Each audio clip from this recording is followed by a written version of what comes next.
High, কি অবস্থা সবার? তো সেদিন চলে গেলাম ক্যাম্পাসে।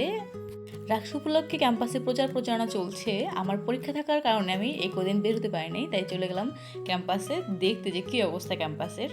আর এই পাশে সবাই হচ্ছে আপুরা আমাদেরকে একটা করে লিফলেট দিয়ে যাচ্ছিল, বিভিন্ন রকমের লিফলেট দিয়ে যাচ্ছিল। আর বিশেষ করে টুকিটাকিতে জমজমার একটা পরিবেশ ছিল, কারণ সবাই মোটামুটি টুকিটাকিতে খেতে বসে আর এখানেই সব ভাই আপুরা এসে লিফলেটগুলো দিয়ে যাচ্ছিল।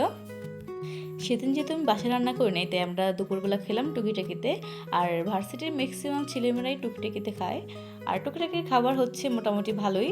সব ছেলেমেয়েরা এখানে দুপুরে লাঞ্চ করে। এন্ড আমরা লাঞ্চ করার শেষে চলে গেলাম সিরাজি ভবনের সামনে। সেখান থেকে আমাদের জামার সাথে ম্যাচিং করে আমি আর আমার বোন কয়েক জোড়া চুড়ি নিলাম। আমার কাছে হ্যান্ডমেড চুড়ি খুব ভালো লাগে, আর আমি আমার জামার সাথে ম্যাচিং করে 2 পিস নিলাম। এরপরে আমরা চলে গেলাম হচ্ছে হলে। আমার হলে একটা কাজ ছিল। আমার হল হচ্ছে তাপসী রাবেয়া হল। অ্যান্ড আমি আর নিজেও হলে গিয়ে কিছুক্ষণ ঘোরাফেরা করলাম অ্যান্ড বাগানটা ঘুরে দেখলাম। আমার হলের বাগানটা আমার বেশ ভালো লাগে। আর আমার ভার্সিটির মধ্যে সবথেকে সুন্দর হল হচ্ছে আমার হল, বিশেষ করে প্রাকৃতিক সৌন্দর্যের দিক থেকে। আমরা বেশ কিছুক্ষণ ঘোরাফেরা করে অ্যান্ড আমাদের কাজ সেরে আমরা পরে চলে গেলাম শহীদ মিনারে। আর এখানে সাংবাদিক হচ্ছে আমাদের ইন্টারভিউ নিচ্ছিল।